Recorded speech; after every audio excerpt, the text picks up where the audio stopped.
크게 바뀌지 않을 거다라고 한 건 네. 지수를 그렇게 많이 안 보셔도 될 것 같다. 작년에도 좋았지만 올해도 좋을 거는 수주 베이스로 숫자가 나오는 기업들이기 때문에 추세적으로 바뀔 게 없을 거다. 올해 턴어라운드는 실적이 이제서야 다시 좋아지는 것들. 그게 지수를 많이 보면 주식할 수 없다.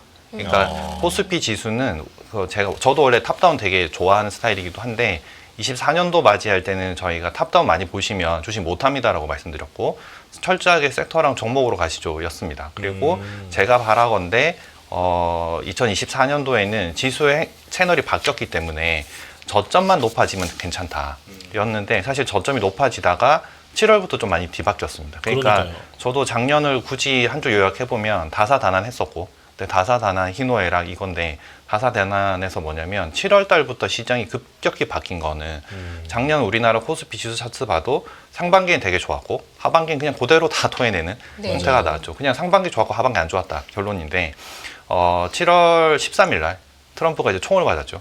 그다음에 그러니까 이제 하반기부터 정말 별의별 일이 다 벌어지는 그러니까 저희가 예상할 수 없었던 일들이 벌어진 거죠. 미국 대통령이 총을 맞고 한국에서는 지금 이 시대에 계엄령이 선언이 되고 탄핵 정국이 벌어지고 사실 또 또 연말에는 또 비행기까지 또 이슈가 생기고 있었고. 그래서 사실은 예상할 수 없었던 일들이 너무 많이 벌어지면서 국내 수급이 약한 상태였는데 한정된 자금 내에서 우리가 플레이가 좀 섹터 순환매가 돌아야 되는 상황이었는데 이런 변수들을 인해서 그게 좀 약해지면서 하반기에 빠졌다. 그리고 사실 6개월 연속 하락세가 벌어졌거든요. 그래서 저도 하반기에 왜 이렇게 계속 밀릴까를 생각해 보면 뭐 변수는 변수였는데 그거 말고 그냥 좀 저희가 이제 주식 하는 입장에서 펀더멘탈리 뭐가 좀 문제였을까 생각해 보면 하나는 정치적인 이슈였던 거고 이건 국내 요인이고 왜냐하면 뭐 저희가 그때는 뭐냐면 탄핵 정국 전에는 뭐냐면 이제 뭐 금투세부터 시작하여 뭐 그런 각종 이슈들이 좀 많았었죠. 그리고 두 번째는 뭐냐면 7, 8월 달 그러니까 2분기 실적이 발표되고 3분기 실적을 맞이하는 그 시점부터는 내년도 실적을 끌어당기기 시작하는데 그때부터는 실적의 증감률이 둔화되기 시작했거든요. 그러니까 이게 실적이 증가는 하는데 증감률이 둔화되기 시작하니까 상승에 대해서 힘을 못 받쳐주는 근데 정치적인 이슈가 벌어지니 계속 소위 말해서 질질질 흐르는 상태가 이제 작년 장이었다라고 보여지고요. 그럼에도 12월 9일이 2360으로 작년의 저점이었습니다. 근데 제가 여기서 말씀드린 건 뭐냐면 앞에 그 해년들도 보시면 제가 2018년, 19년, 20년 요 밑에 괄호 해가지고 숫자 적어 놓은 것들이 뭐냐면 그 해의 최저점에서 최고점까지 폭이거든요. 그래서 코로나 때 99.95%짜리 저점 대비 고점 이거는 정책이 나왔기 때문에 엄청 세게 튀는 구간이었지만 이걸 떠나서 놓고 보면 국내 증시는 보통의 레인지가 한 20%짜리 시장 업사이드 업앤다운을 주거든요. 그래서 시점적으로 봤을 때 지금 또 시장이 빠짐으로 인해서 20%짜리의 업사이드를 이미 제공을 하고 내년을 맞이하고 있다라는 거라서 어쨌든 그 폭만 놓고 보고 그 폭에 대한 타이밍이 잘 맞으면 우리가 그러니까 타이밍이 맞으면 이 20%짜리 레인지를 먹을 수 있는 구간이 한국에서는 항상 제공한다. 그게 1년에 한 번 제공할 수도 있고 두 번 제공할 수도 있고 아니면 연말에 제공할 수도 있고 아니면 연초에 한 번 제공하고 끝날 수도 있거든요. 근데 그거에 대한 타이밍이 잘 보면 되는 장인데 그런 측면에서 작년에는 제가 드디어 우리가 실적이 오르는 사이클에 금리 인하가 시작되는 사이클이니까 저점은 높아져 갈 거다. 그리고 국내에서 뭐 특별한 정말 혁신적인 이슈가 벌어지지 않아서 그냥 특별 그런 거 없이 그냥 제조업 안에서의 그 수출 지표 이런 것들이 또박또박 잘 나와도 그냥 실적으로 채널은 우상향할 수 있다. 그러면 지수의 폭이 세지 않더라도 섹터 순환매로 우리가 수익을 낼 수 있는 구간이다라고 말씀드렸던 상황이었는데 반음하고 반 틀린 거죠. 하반기 이런 일들이 있었으니까. 근데 또 지나고 나서 보면 제가 오늘 이렇게 나오면서 계속 말씀드릴 게 뭐 로직적으로 뭘 강하게 말씀드릴까 이런 거를 생각하다가 그것보다는 지금 오늘은 연초라서 좀 더 좀 자신감을 좀 부여할 수 있는 포인트가 뭘까 이걸 좀 찾았었거든요. 그게 요 표인데 요게 제가 표가 좀 엑셀로 만들어지다 보니까 좀 잘 안 보일 수도 있지만 근데 제가 이제 설명을 드리면 이게 뭐냐면 숫자 1부터 50까지가 뭐냐면 우리나라 시가총액 1등부터 50등까지 그냥 긁은 겁니다. 그러니까 코스피, 코스닥 다 합쳐서 시가총액 1등부터 50등까지 시가총액 순으로 그냥 그대로 그냥 엑셀로 긁어버린 거고요. 그게 2023년 종가 기준, 그 다음에 2024년 종가 기준입니다. 이렇게 해서 2023년도는 그냥 참고 맛이라고 보고 2024년도를 보시면 되는데 제가 이제 작년에도 우리가 이제 시가총액 10등 안에 누가 들어올 거냐. 1, 2, 3, 4등은 지금 거의 다 정해져 있거든요. 왜냐하면 삼성전자, 하이닉스, LG에너지솔루션, 삼성바이오로직스. 이거는 시총의 규모가 워낙 크기 때문에 일단 현재 기준에서는 뭐 에너지 솔루션이 어떻게 빠져내려올지 모르겠지만 일단 1, 2, 3, 4등은 시총의 규모 면에서 일단 유지돼 있다. 근데 5등, 6등, 그다음에 뭐 7, 8, 9등이 엄청 치열하거든요. 네. 그러니까 올해 연말 놓고 보시면 셀트리온이 6등으로 진입을 했어요. 그리고 현대차랑 셀트리온이 장중 기준으로 거의 소수점 0.01까지 붙은 날이 지지난주에 있었거든요. 예. 그러니까 이게 뒤바뀔 수 있는 상황인 거죠. 그래서 현대차, 기아 이 두 개의 전통의 자동차 업체를 뒤집으려고 하는 아이들이 이제 셀트리온, 네이버, KB금융 이런 것들이 계속 알게 모르게 위로 계속 슬금슬금 올라오는 과정들이 있습니다. 그리고 그 오른쪽 표에 제가 빨간색 표로 이렇게 두 개를 칸을 해놨는데 네. 하나는 2024년 수익률이고 하나는 외국인 지분율 변화입니다. 그러니까 지분율 변화인데 요거 칸만 놓고 보시고 어차피 글자가 작아서 잘 안 보실 거니까 네. 빨간색이 맞냐 파란색이 맞냐 보시면 빨간색이 많죠. 그러니까 네. 저희가 그러네요. 작년에 지수는 코스피가 마이너스 9.2% 정도, 그다음에 코스닥가 마이너스 22% 정도 빠졌는데 연초에 비해서. 네, 예. 작년 연간 수익률이죠. 아, 네. 빠졌고 그 폭이 아까 그 차트로 보여드린 아래 위 고점이 22%짜리였고 결국은 저희가 2,800선 고점 찍고 12월 달에 저점을 만들었으니까 지수가 22% 빠진 게임이었는데 이 표만 놓고 보시면 빨간색이 되게 많습니다. 그리고 수익률을 이렇게 빨간색으로 제가 표시해 놓은 게 뭐 삼성전자는 마이너스 30%. 이게 결국은 지수의 하락을 이끌었던 그런 형상이죠. 왜냐하면 시총 비중이 14%짜리가 30% 빠졌으니까 이 종목 하나만 곱하기 30% 하시면 거의 4%에 긁어내린 거죠. 지수 9% 빠질 때. 그리고 하이닉스는 23%. 하이닉스가 사실은 연초에 사실 얘도 많이 빠지는 바람에 지금 23%지만 연간 수익률 23%. 이거는 일등주의 변화 이렇게 보시면 되고요. 뭐 삼성 바이오로직스 뭐 센세이션한 건 없죠. 이거는 실적으로 올라가는 주식이니까. 왜냐하면 캐파 증설이 하나하나 될 때마다 실적이 올라가니까 25%. 근데 잘 보시면 네이버가 61%, 그다음에 셀트리온 24%, 그다음에 저희가 삼성생명 뭐 이런 것들, 그다음에 하나금융지주, 그리고 현대중공업, 뭐 그다음에 또 저희가 계속 주도주로 얘기하고 있는 뭐 현대일렉트릭, 네. 그다음에 조선주들. 뭐 이런 것들 보시면 수익률이 뭐 100%, 200%, 300%짜리가 그러네요. 다 있습니다. 그리고 이것들이 종목이 아니잖아요. 시가총액 1등 또 50등 내에 있는 종목들인 것들이고, 그리고 그 바로 왼쪽 칸 보시면 시가총액 비중 변화라고 해가지고 그냥 제가 글자를 적어놓은 게 있는데 신규라고 적은 것들이 있습니다. 네. 신규가 뭐냐면 일단 보면 삼성생명, 그다음에 저기 에코프로버티, 하나금융지주, 그다음에 에코프로버티가 이전 상장이었으니까, 그다음에 메리츠금융지주, 그다음에 우리금융지주, 그다음에 알테오젠 뭐 이런 것들이 쭉 있거든요. 이렇게 보시면 뭐 새롭게 시총 50인 안에, 그러니까 코스피, 코스닥 다 합친 시총 내에서 새롭게 등장한 아이들이 되게 많았다. 그다음에 2024년 수익률로 봐도 지수는 완전 역으로 갔고, 우리 이제 국장 무조건 안 된다라는 형태로 계속 얘기는 하지만 종목별로는 엄청난 차별화가 있었다인 거고요. 그다음에 외국인이 작년 연간으로 코스피 1.4조 정도 사고 코스닥도 1.5조 정도 샀습니다. 그러니까 제 표 적을 때는 1.23조였는데 네. 어제 종가를 보니까 1.5조 정도 순매수더라고요. 근데 코스닥 1.5조 순매수 중에 7천억을 12월에 샀어요. 오. 네, 그게 되게 의미가 있다. 그래서 11월 달 대비 12월 달 코스닥의 그 MOM 수익률이라고 그러죠. 0%입니다. 똑같습니다. 그러니까 더 빠지지 않는다는 거죠. 그래서 제가 뒤에 다른 차트 하나 더 보여드릴 거긴 하지만 이 수급적으로 봤을 때 전부 다 한국 안 된다, 한국 안 산다였지만 사실 트럼프 총 맞은 날 이후로 저희가 그 외국인 그 순매수 추이를 그냥 그 구간별로 계속 다 긁으면 그리고 삼성전자를 제외한 나머지는 다 샀다라고 봐주셔도 되고, 네. 그다음에 여기 외국인 지분율 변화 빨간색 표시한 게 이게 퍼센트 포인트가 증분된 거거든요. 네. 그러니까 하이닉스 지분율이 뭐 최종으로 54.71%가 외국인 지분율인데 이게 연간으로 1.5% 올랐다. 근데 이게 엄청 세게 오른 종목들이 되게 있습니다. 뭐 하나금융지주 같은 것들은 외국인이 15%가 넘게 지분율이 퍼센트 포인트가 올라간 거거든요. 그리고 뭐 저기 기업은행도 그렇고, 그다음에 그 외로도 뭐 메리츠 금융지주, 현대중공업 뭐 이런 종목들, 그 다음에 지금 우리나라 정책 때문에 약간 피해를 받고 있는 뭐 두산 에너빌리티 이런 네. 종목들도 보면 외국인 지분율은 끝없이 올라가고 있습니다. 그래서 이렇게 보면 사실 지수는 보면 저희 계속 답답하죠. 저희도 많이 답답하고 답답함이 오래되니까 너무 다들 지쳐가 있는 상태이긴 하지만 이렇게 놓고 봤을 때 나쁘지 않는데 이게 너무 다른 느낌인데가 될 수 있는 거고, 그 다음에 그 오른쪽에 제가 글로 적어놓은 거 보면 뭐 사실 하이닉스야 이제 분기 실적이 이제 삼성전자를 제껴버렸으니까 이게 좀 다른 변화가 벌어진 건데 네. 그 외로 빨간색 표시해드린 게 뭐냐면 바이오, 조선, 방산, 변압기. 사실 오늘도 시작하자마자 오늘은 바이오가 쉬었지만 방산, 조선, 변압기는 또 급등하는 형태가 나와버리는.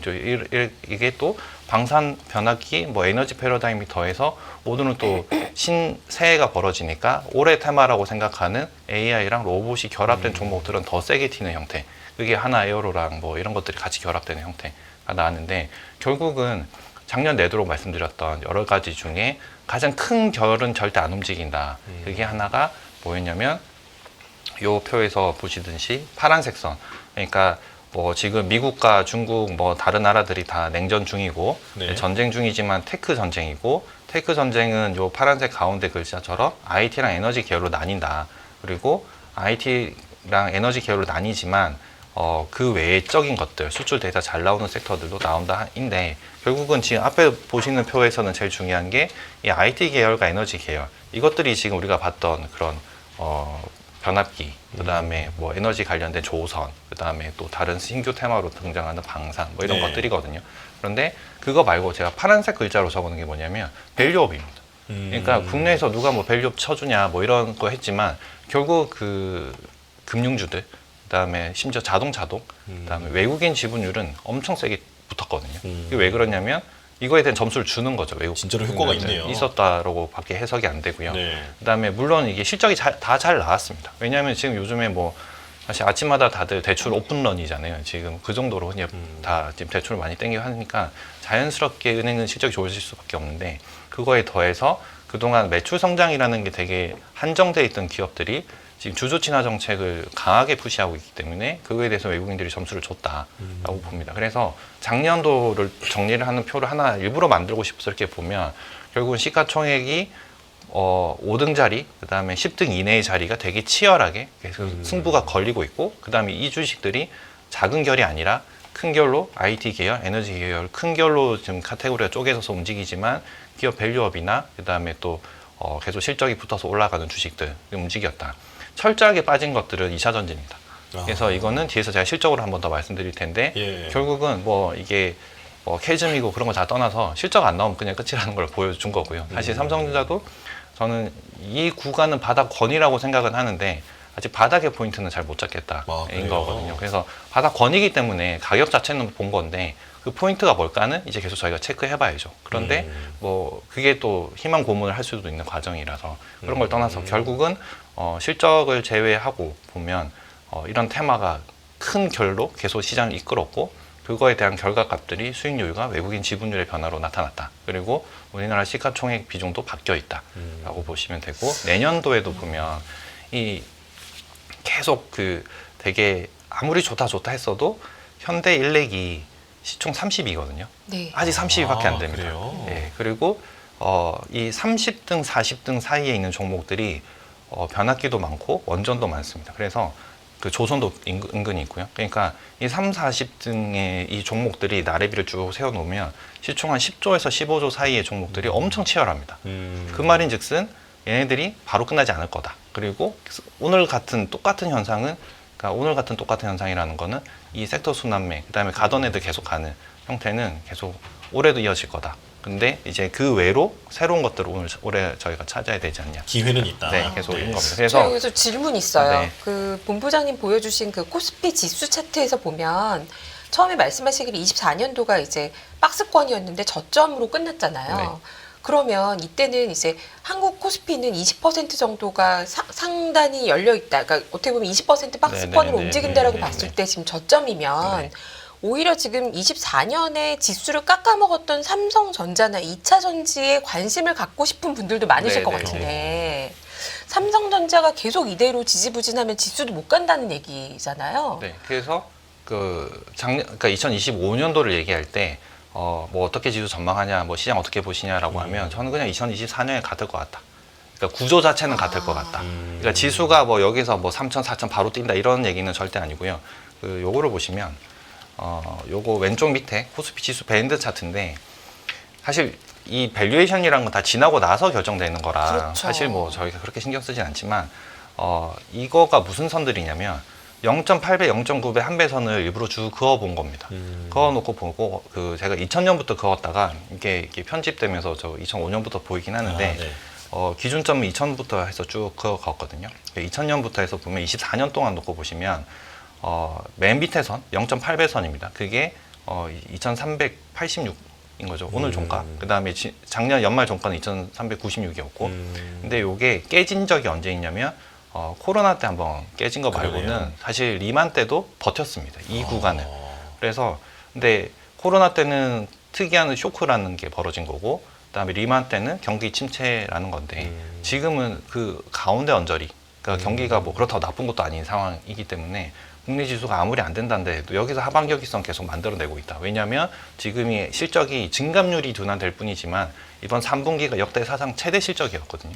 그리고 실적 자체가 재작년은 저희가 실적을 순위 기준으로 160조, 170조 나온다라고 해놓고 결과값 봤더니 100조밖에 안 나왔던 상황이지만 2024년도는 그 상황이 전혀 아니거든요. 별로 그렇게 미스가 없거든요. 그러다 보니까 이 정도는 시킬 수 있지 않겠냐. 이어서 그 질문 주신 부분에서 마무리를 이 정도로 했으면 하반경이성은 이제 저희가 만들어낼 수 있고 그 다음으로 제가 뒤에서 보여드리려고 했는데 먼저 좀 가보면 그 2차전지랑 삼성전자에 대해서는 이제 수년 동안 투자를 하셨던 분들이 약간 어찌 보면 관행적으로 아니면 또 되게 오랫동안 이제 손실 나 있는 상태니까 계속 보유하고 이제 턴어라운드를 기다리고 계시는 상황인데 제가 왜 삼성전자는 바닥 건이다라고만 말씀드렸냐면 네.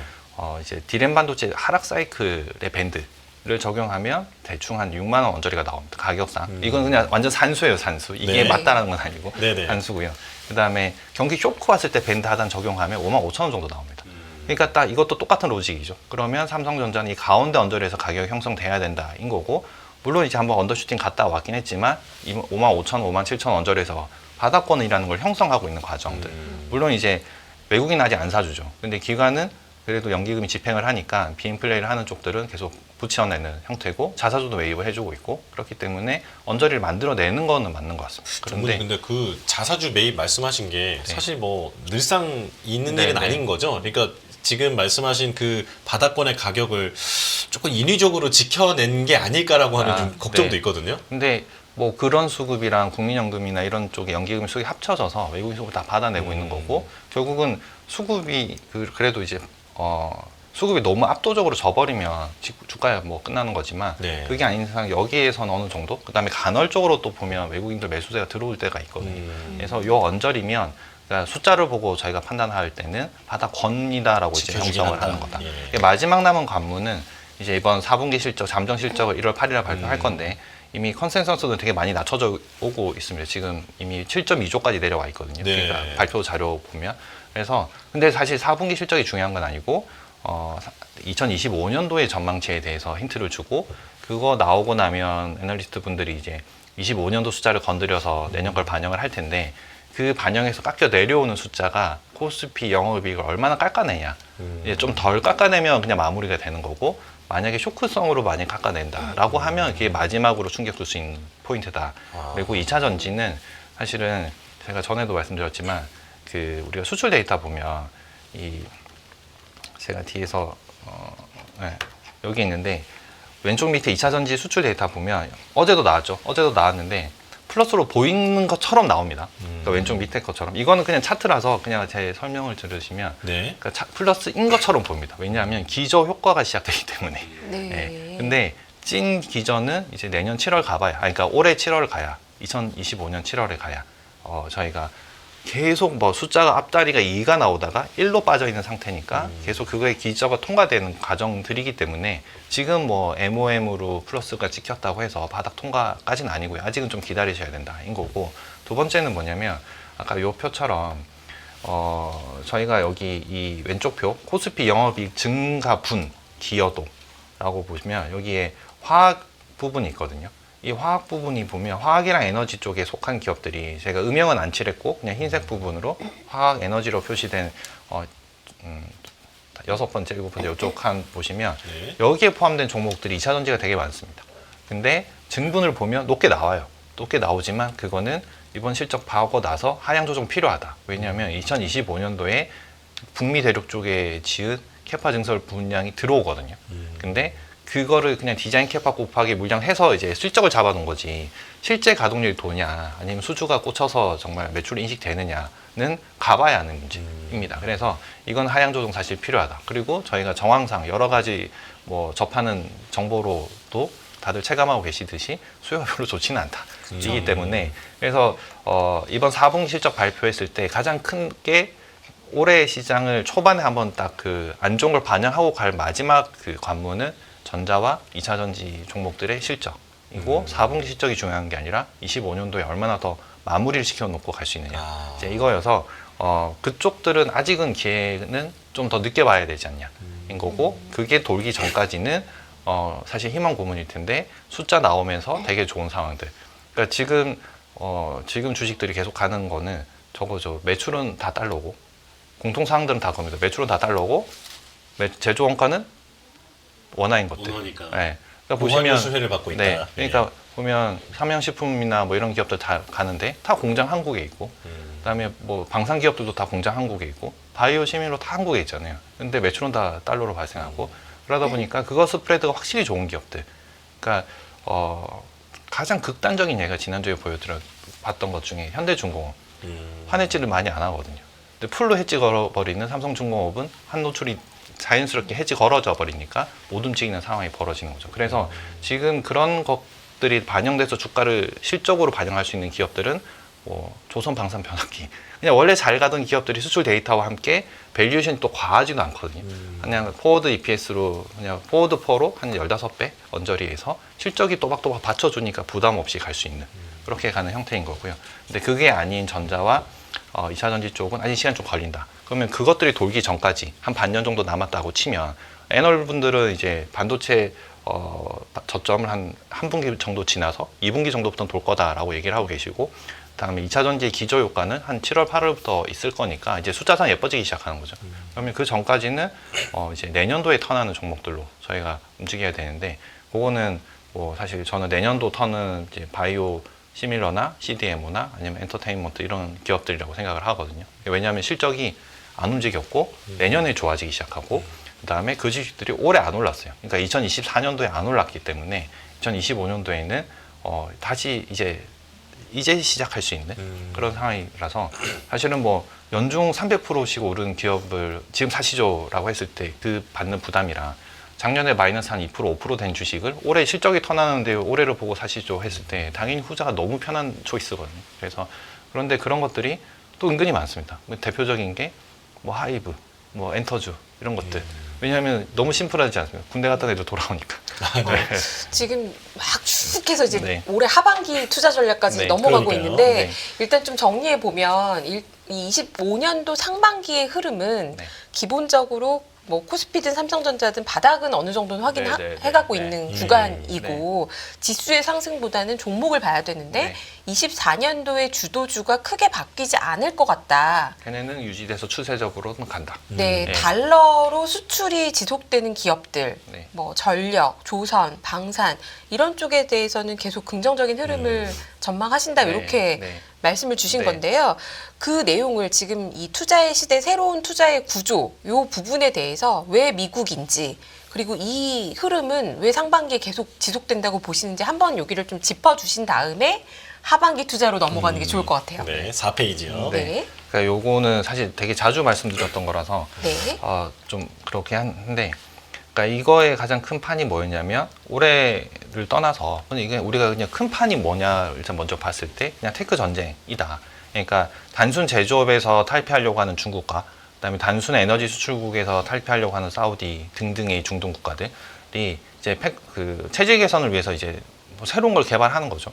그랬더니 미국은 방어를 해야 되는 상황이 된 거고 그러다 보니까 접점이 뭐였냐면 서로가 테크로 싸우고 있는 거고 그게 이제 우연히 이게 중국에서 시작돼서 아니면 사우디에서 시작돼서 그런지 몰라도 결 자체를 단순히 심플하게 보면 IT 쪽의 계열들, 그다음에 에너지 쪽의 계열들. IT는 보면 저희가 AI 반도체, 기판, 뭐 로봇 이런 식인 거고요. 에너지 쪽은 뭐 심플하게 2, 3년 전부터는 저희가 2차 전지 태양광 풍력으로 했다가 최근 1, 2년은 원전, 변압기, 뭐 전력 인프라, 요즘 SMR 뭐 이런 식으로 쫙 바뀌는 거죠.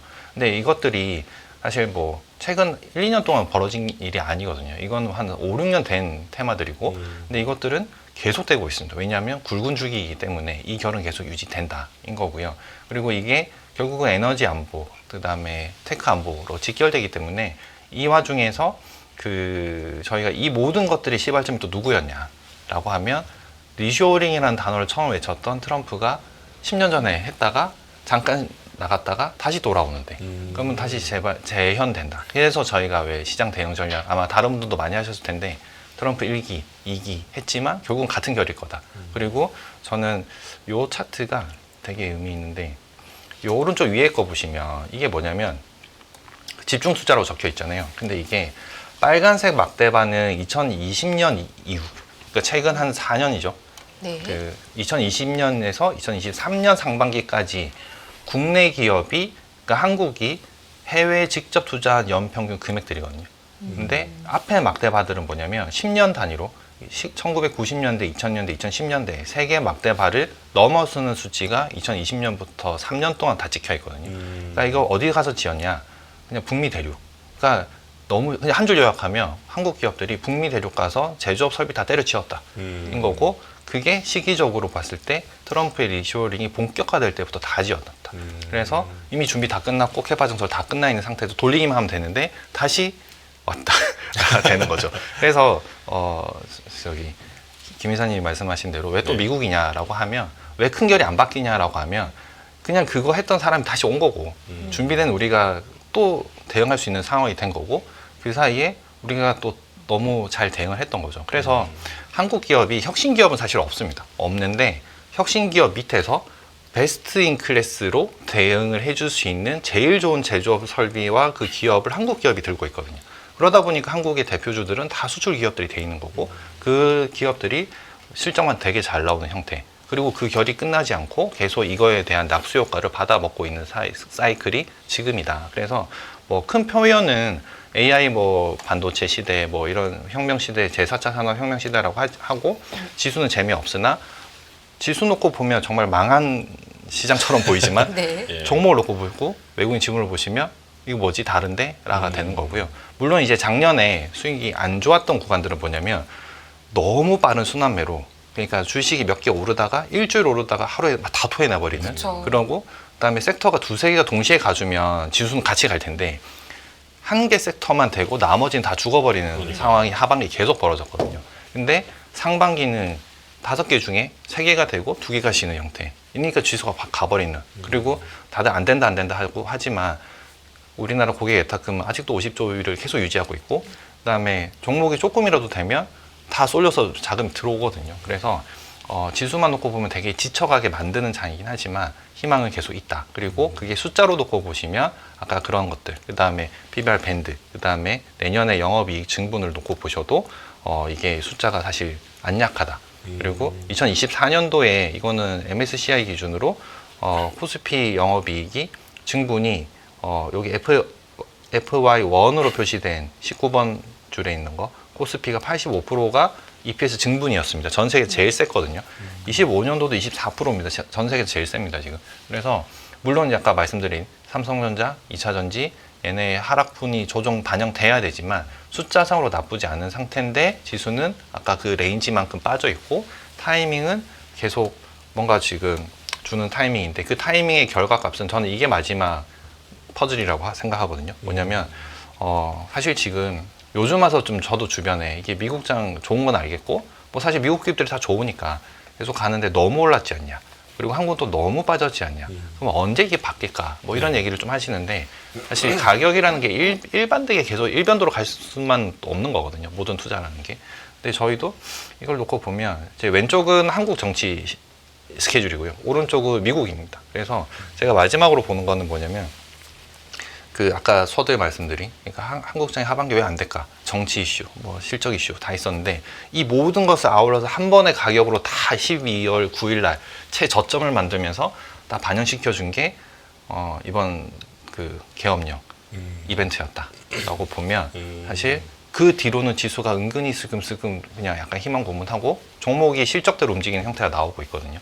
그래서 뭐 악재를 다 반영해서 먼저 한번 땡겨서 반영을 해버렸다. 가격 자체를 줬다. 그러면 가격 자체가 준 게 일단 투자 포인트가 발생했다라고 보면 될 것 같고요. 그다음에 미국이 넘어가면 트럼프가 입김이 가장 셀 때는 언제냐면 당선인 시절이죠. 그러니까 그렇죠. 예, 그리고 어차피 지금 1기 때보다 2기 때가 약해요. 왜냐하면 1기 때는 너무 신선한 충격이었고 2기 때는 뭐 할 줄 알겠고 그다음에 겪어본 사람이다. 예, 겪어봤고 그다음에 1기 때보다는 그 폭이 약하거든요. 그러니까 20일 날 취임을 하면 이벤트는 웬만큼 종료된다라고 보면 될 것 같고 그리고 1월 달이 미국의 이제 부채 한도 협상 이슈들이 계속 그러니까 이제 나오는 일들인 거죠. 예산안도 정해야 되고 뭐 등등등.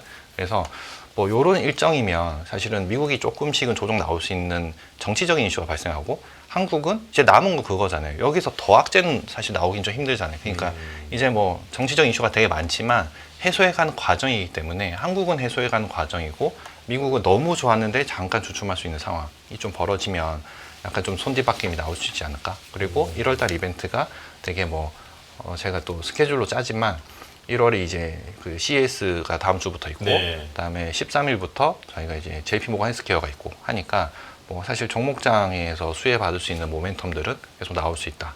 예, 그렇게 보면 사실 이 표에서 맨 위엔 이 크게 뭐 많이 적어놨지만 한 줄 요약 말씀드리면 뭐 모든 정부의 중앙은행이 금리 인하 정책을 쓰고 있다는 거고 그다음에 미국도 그렇고 중국도 그렇고 특히 중국이 경기 부양책을 강하게 쓰고 있다. 그래서 G2는 경기를 좋게 만들려고 하고 있고 그거는 재정 정책이죠. 통화 정책은 모두가 다 같은 방향으로 인하 사이클인데 지금은 미국뿐만이 아니라 한국도 실적 증가 사이클이다라고 보면 사실은 가격이 너무 많이 빠져 있는 이 타이밍이면 한번 해볼 만하다라는 게 이제 생각이고 그게 올해 상반기를 다 좌우할 수 있지 않을까. 애널분들, 그러니까 전략하시는 분들 보면 올해 약간 반씩 나뉘어져 있는 것 같아요. 이거는 제가 매니저니까 약간 이런 말씀을 하는데 네. 상고하죠. 상저하고 반반씩 거의 좀 약간 대등하신 것 같더라고요. 그럼 보통 연중은 그냥 박스표를 보고 종목 장세는 좀 편하게 될 수 있다라고 보면 될 거예요. 왜냐하면 이 포인트는 상반기에 될 거냐, 하반기에 될 거냐 시점의 차이인 거지 이게 안 된다는 상황은 아닌 거거든요. 근데 뭐 논리가 다 되는 걸로 만들어내겠죠. 그렇지만 의견들이 이렇게 갈린다라고 했을 때는 못해도 섹터나 종목 장세는 충분히 벌어질 수 있는 개연성이 높다. 여러 가지 이유로. 예, 네. 그렇게 전문님 그러면 저는 또 이제 시장을 1년 내내 보면서 자신감을 많이 잃었거든요. 이제 저 같은 분들이 많으실 거란 말이에요. 그런데 이제 한국은 정치 불확실성이 좀 해소가 되고 그리고 미국은 대통령 취임 이벤트가 종료가 되고 또 이제 부채 이슈가 부각되면서 어떤 이제 양시장의 분위기가 조금은 바뀌지 않을까 네. 말씀하셨는데 이제 또 이제 자신감을 잃은 입장에서 말씀을 좀 드려보면 이거 미국까지 꺾이면은 더 못 가는 거 아니야 우리는 뭐 이런 걱정도 들거든요. 네, 그리고 네. 지금 상반기에 24년의 흐름이 코스피에서 이어진다라는 말씀은 미국 향 수출이 증가하는 기업을 살 바에야 그러면 미국 주식 사는 게 나은 거 아니야? 라는 생각을 또 하실 수 있을 것 같거든요. 네네. 어떻게 보십니까? 그거는 이제 그 진짜 그냥 계속 뭐 테슬라 살 거냐, 테슬라 밸류 체인에서 수혜를 잘 보는 네. 종을 살 거냐. 그러니까 2025년도에 갈 때 저희 투자 포인트 중에 하나가 뭐냐면 엔비디아 이익 증가율보다 뭐 밑에 부품업체라고 치면 대표적인 하이닉스의 이익 증가율이 더 높을 수 있다. 왜냐하면 이제 하이닉스는 엔비디아뿐만이 아니라 브로드콤도 받기 시작하잖아요. 네. 그래서 그런 식으로 낙수 효과가 시간이 지남으로 인해서 그러니까 초기에는 당연히 그 대장주들이 가장 세겠죠. 왜냐하면 이익으로서 가장 셀 테니까. 근데 시간이 좀 지나고 나서 보면 경쟁자들 들어오기 시작하고 우리는 그 밑에 부품업체니까 부품업체는 고객이 많아지는 이벤트가 발생을 한다고 보면 그 계속 시세가 좋아서 그리고 당연히 또 좋을 수밖에 없을 거예요. 왜냐하면 앞으로 시장 계속 열린 시장들이기 때문에. 그런데 더 많은 약간 베타 플레이를 저희가 섞는다라고 하면 한국에서도 기회가 있다. 그리고 이 기업들이 아까 말씀드린 대로 그 기업들 밑에서 베스트 인 클래스의 제조업 시설들이다라고 하면 뭐 한 효과까지 같이 결합되면서 좋을 수 있기 때문에 네. 미국장 빠져도 오를 수 있는 기업들이라고 보십니까? 그거는 그 미국장이 조정 나왔을 때 두 가지인 것 같아요. 결국은 달러가 약세로 가는 거를 해석을 어떻게 하냐에 따라 다를 것 같아요. 그러니까 이게 리스크 테이킹, 아니 그러니까 그 미국만의 이슈냐, 아니면은 이게 이제 전체적인 리스크 때문에 달러 약세로 갈 거냐라고 하는 건데, 사실 저는 전자라고 생각하거든요. 왜냐하면 지금 12월에 다들 힘들었던 이유는 내년, 그러니까 2025년도에 분기마다 금리 인하를 한 번씩 해줄 거라고 봤던 FOMC가 이제 반년에 한 번씩 하겠구나라고 하니까 금리 인하 속도가 갑자기 뚝 줄어드는 거죠. 그러니까 그게 이제 이벤트가 된 거고, 근데 아직 다른 나라들은 내리기 시작했거든요. 그러니까 이 괴리가 좀 벌어지죠. 그러면 뭐 당연히 달러 강세 우위가 될 건데, 근데 이것도 취임하고 나서 그 다음에 실제로 인하를 시작하면 어차피 미국도 인하 사이클이 맞다라고 인정이 되는 그 순간부터는 되도록이면 나올 거거든요. 근데 이거는 리스크가 아니잖아요. 속도의 문제인 거지. 그래서 요거에 의한 미국 조정은 나올 수 있습니다. 근데 요 조정은 펀더멘털에 영향을 안 줄 거라서, 그래서 나쁘지 않을 거다. 이렇게 보고 있습니다. 그럼 일부러 이제 마무리할 시간이 됐는데 쭉 자세하게 설명을 해주셨지만 그 처음에 서두에 말씀하신 게 1월에 좀 자신감을 좀 우리가 이제 가질 수 있을 만한 그런 이제 요소에 대해서 설명을 해주신다고 말씀하셨잖아요. 그렇다면 이제 올해 어느 부분을 우리가 좀 기대를 갖고 봐도 되는지 좀 섹터를 좀 한번 딱 짚어주시면 좀 좋을 것 같아요. 크게 바뀌지 않을 거다라고 한 건 지수를 그렇게 많이 안 보셔도 될 것 같다. 그래서 바텀업에 좀 더 집중하셔라. 이게 요약이고, 네. 그다음에 작년에도 좋았지만 올해도 좋을 거. 조선 방산 기계는 수주 베이스로 숫자가 나오는 기업들이기 때문에 추세적으로 바뀔 게 없을 거다인 거고요. 올해 턴어라운드는 실적이 이제서야 다시 좋아지는 것들. 그게 건강 바이오, 뭐 바이오 시밀러, CDMO 그런 기업들이 대표적인 게 이제 뭐 셀트리온, 그다음에 뭐 바이넥스, ST팜 뭐 이런 올해 실적이 안 나왔지만 2025년도에 실적이 이제 새롭게 점프하는 구간들 진입받은 기업들. 그다음에 IT 쪽에서는 사실은 다들 손 안 대고 있었지만 기판 업체들이 올해 좀 좋아지거든요. 그게 대표적인 게 뭐 삼성전기나 이런 것들. 네. 그다음에 작년 내도록 다들 뭐 앨범 판매량만 보고 다들 이제 매출이 안 나오네라고 네. 했었던 엔터주들. 올해는 앨범 판매량 주는 대신에 공연이 너무 많이 늘고, 그다음에 공연 자체도 약간 계속 서프라이즈성으로 되는 게 뭐 올드했던 아이돌도 다 컴백하기 시작했고, 그다음에 가수들이 공연이 만약에 20회다 했지만 또 공연의 호응이 좋으면 순간순간 추가 공연을 계속 하고 있거든요.